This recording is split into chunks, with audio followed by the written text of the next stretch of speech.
গল্পটা শোনার আগে অবশ্যই মুখে টাওয়াল ওড়না বা কিছু একটা দিয়ে মুখটা সাবধানে রাখবেন। মায়ের হাতে খেলানি খেলে আমি দায়ী না। বল্টু হ উচ্চারণ করতে পারে না, হকে গো বলে ফেলে। ক্লাসে নতুন ম্যাডাম এসেছে, এবার পরিচয় পর্ব শুরু হলো। ম্যাডাম বলল, হাই ছাত্রছাত্রীরা, আমি পাখি, এবার তোমাদের পরিচয় দাও দেখি।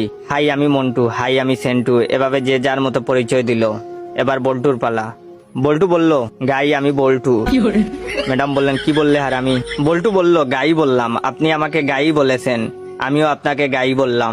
ম্যাডাম বললেন, কি তোর সাহস কি করে হলো আমাকে গাই বলতে? কে তোকে এসব বলতে বলেছে, বল আমাকে। বল্টু বলল, প্রধান শিক্ষক, তিনি বলেছেন ম্যাডাম এসে সবাইকে গাই বলবে, তোমরাও ম্যাডামকে গাই বলবে। বল্টুর কথা শুনে ম্যাডাম কাঁদা শুরু করলো। এমন সময় পাশের ঘর থেকে হেড স্যার আসলো।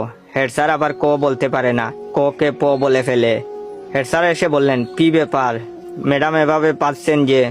প্রথম দিনেই ম্যাডাম রে এভাবে পাদানো হলো কেন? হেড স্যারের কথা শুনে ম্যাডাম আরো জুড়ে জুড়ে কাঁদা শুরু করলো।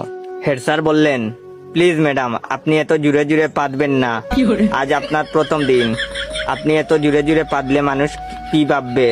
প্লিজ আস্তে আস্তে পাদুন, তাহলে আমরা ছাড়া আপনার পাদার শব্দ অন্যরা শুনতে পাবে না। হেড স্যারের কথা শুনে ম্যাডাম তো কাঁদতে কাঁদতে বেঞ্চের উপর শুয়ে পড়লো। এমন সময় টিওনো হাজির।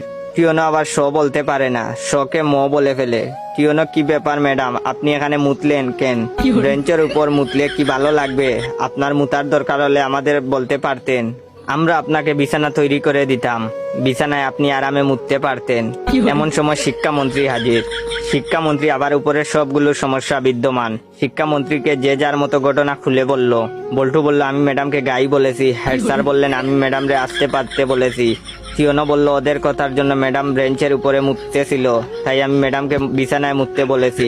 তখন শিক্ষামন্ত্রী বললেন, ও বুঝেছি, গাইটা পাততে পাততে বেঞ্চের উপরে মুতেছে। এটা শোনার পর ম্যাডাম তো বেহুশ।